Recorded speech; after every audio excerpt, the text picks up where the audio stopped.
Assalamu alaikum to all of you and welcome to another lecture. In this lecture, we are going to discuss one of the favorite works of Thomas Carlyle, that's Hero and Hero Worship. So in this lecture, we will particularly discuss the heroes of Thomas Carlyle, their characters and their attributes. So we are going to divide this entire book into the different components and we'll discuss them one by one. How we will discuss them? First of all, we will discuss the life of Thomas Carlyle, and then we will discuss the characteristic of the Victorian era, because he was the critic, he was the writer, he was a prose writer of the Victorian era. And then we will discuss the introduction to hero and hero worship. Then we will analyze hero as a divinity, hero as a prophet, hero as a poet, hero as a priest, and hero as a man of letter, hero as a king. So these are the components we will discuss, we will analyze them one by one. So first of all, see the life sketch of the Thomas Carlyle. Actually, he was born in 1795 and died in 1881. He was born on the 4th December. He was the second son of James Carlyle, and he spent a very happy life when he was a child. And Thomas Carlyle was known as a Scottish philosopher, satirical writer, essayist, historian. Initially, he joined the school in his village. Then he moved in 1809 to join the Edinburgh University, but he left without taking degree due to the certain reason. Then in 1816 he joined the Kirk Lady School as a maths teacher, and he has the friendship with Edward Irving. Then in the 1819 he returned to Edinburgh University and lead a suffering life for 3 years due to the financial deprivation. Then in 1818 become a poor, sick and torment. In 1826 married a Jane Welch, unhappy life, but gave his best novels. Though these conditions push him to produce the marvelous work in English literature. Then in 1834 he moved to Chelsea. This is a place near London, to avoid his poverty and start a teaching career. In 1866 his wife died. Illness and ill health condition continued. He also suffered, and he passed away on the 5th February 1881, and he was buried in Calvinist James Mansion Place. His earliest work are the translation that he translated the different biographies. He translated the biography of the Goethe, and he translated the work of the Goethe. Then the first important work that we find in his literary account is the Life of Schiller, that he wrote in 1825, and then the Life and Opinions of Herr Teufelschild that he wrote in 1834, and he disclosed his troubled life. And his most famous work, I must suggest you should go through this book, Sartre and Sartre, that he wrote in 1818. This book reveals actually his all problems and suffering. Then he moved to the London. Another book that in his account we find is the French Revolution, full of the audacity, colors, and he talk about the individualism, the individual capacity, that individual will that change the society. And then Oliver Cromwell's letter and speeches that he wrote in 1845. Then the Life of John Sterling, 1851. Then later day pamphlet that he wrote, History of the Frederick the Great, that he wrote in 1858. And he delivered the series of lecture that published on heroes and hero worship, the heroic history, that we are going to discuss in today's lecture. These lecture was actually published. These lecture were published actually in the past and present, and the past and present is the most influential book about the social industrial condition of the Victorian era. So in this slide now we are seeing the Victorian era and the characteristics of the Victorian era. The most important character and element in the Victorian period we see, that's revolt. Why revolt? Because during this time the human revolution and theory was proved by Darwin. Darwinism was emerged in that time. He gave the theory of natural selection in 1859, that this we are not to be created, but we are the evolved. So now God was not one of the tools to create fear among the people. So there was kind of conflict between the religion, science, the belief, the conflict of the faith and the logic. People rationalize the things. So revolt was the most important element, the most important feature of the Victorian era. And then the second most intellectual development, the first photograph were taken into the 1830s. They were first electric train was invented by Germany in 1879. So these are the gradual intellectual scientific growths.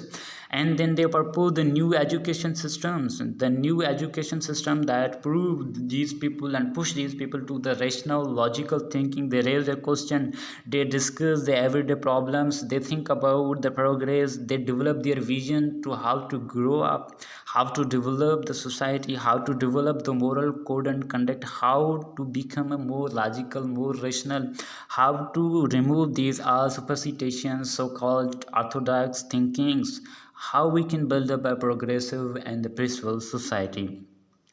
And then the most important element and the component of the Victorian era, that's the industrial revolution. In the industrial revolution rapidly gained pace because of the power of the steam engine, and the Victorian engineers developed bigger, faster and more powerful machines that could run whole factories. This led to the massive increase in the number of the factories. By 1870, over 1 lakh steam engines were at work throughout the Britain. So, with the help of this steam engine, they built up their society, they built up their industries, they built up the different factories. They developed the steam engine to make ships, to export the other markets, to sell their products, to increase their economical condition. And the last important element that we have seen is the search for the balance. Now the industrial development, people economically are sound. And then there is the theory of the Darwinism will dominate. People rationalize the thing, people question the things.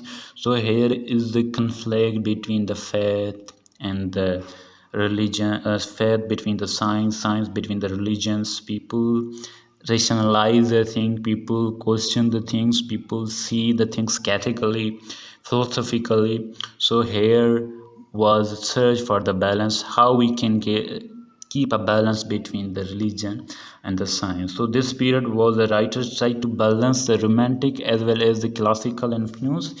This is well observed in the work of J.S. Mill. During this time, the religious movement called the Oxford movement was started. This movement shows the search for the balance. So the Oxford movement was started. The champions, the leader of the Oxford movement want to see the balance between the science and the religion and the religion's values and the faith. So these are the basic characters. Now we are seeing the introduction of the hero and hero worship.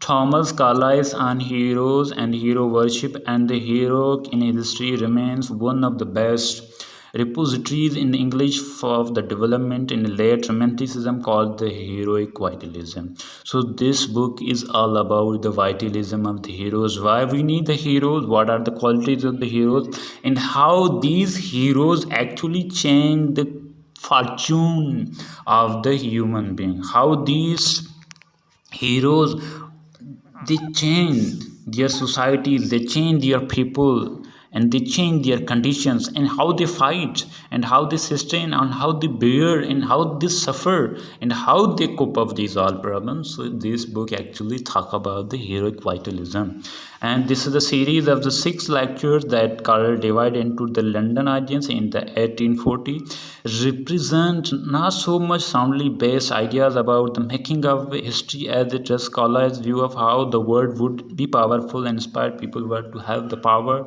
he thought they are deserved. So he talk about the heroes, their power, their will to change the condition, and how they cope up with the orthodoxy, and then they bring the rational and logical qualities in their society. And this book thus become England's contribution to the 19th century cult of the great man, a dream that was mostly seductively attractive to the intellectuals forced to put their ideas in the marketplace with all other merchants, but close off from the real power that was being exercised in newly industrialized world by economic entrepreneur.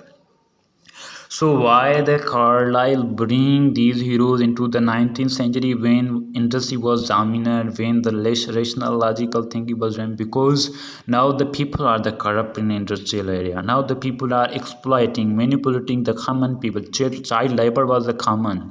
Corruption was the common, and people slowly, gradually forget their moral code and conduct, their moral values. They just think about their material growth, their material progress. So they side away their values, they side away these all things. So the Thomas Carlyle think that these are actually heroes. They will inspire them and they will lead to them in the right path, and how they change the history, how they bring the twist and the cult in the history.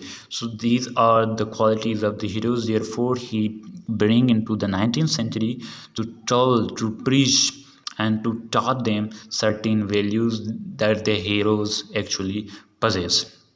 So actually his all lectures, 6 lectures, are divided into the different components. First of all, he delivered his lecture on the hero as a divinity.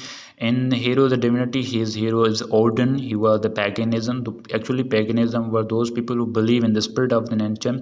He was the character from Scandinavian mythology. And the second lecture that is delivered, that hero is a prophet, in which he talk about the holy prophet and the rays of the Islam. And his third lecture on the hero as a poet, on which he talk about the qualities of the Dante and the qualities of the Shakespeare, and how they inspire the people, and how they change and how they shape the mentality of their people. And the lecture's fourth, he talk about the hero as a priest. His hero as a priest are the Luther, Reformation, Knox, Puritanism. He also talk about the Puritanism. And the lecture fifth, he talk about the heroes, the men of letter, in which he talk about the Johnson, Rousseau, Burns. And the last lecture was on the hero is the king, in which talk about the Cromwell, Napoleon, modern revolutionism. So these are the 6 lectures, and in the next lecture series we will discuss them separately one by one. First of all, we will talk about the heroes of divinity and the qualities of the Odin, how the Odin was the hero of these Scandinavian people, and what is the importance of the Odin in the Scandinavian methodology. We will discuss into the next lecture series. So this is the introduction of the heroes and the hero worship, and please stay connected. In the next lecture we will discuss hero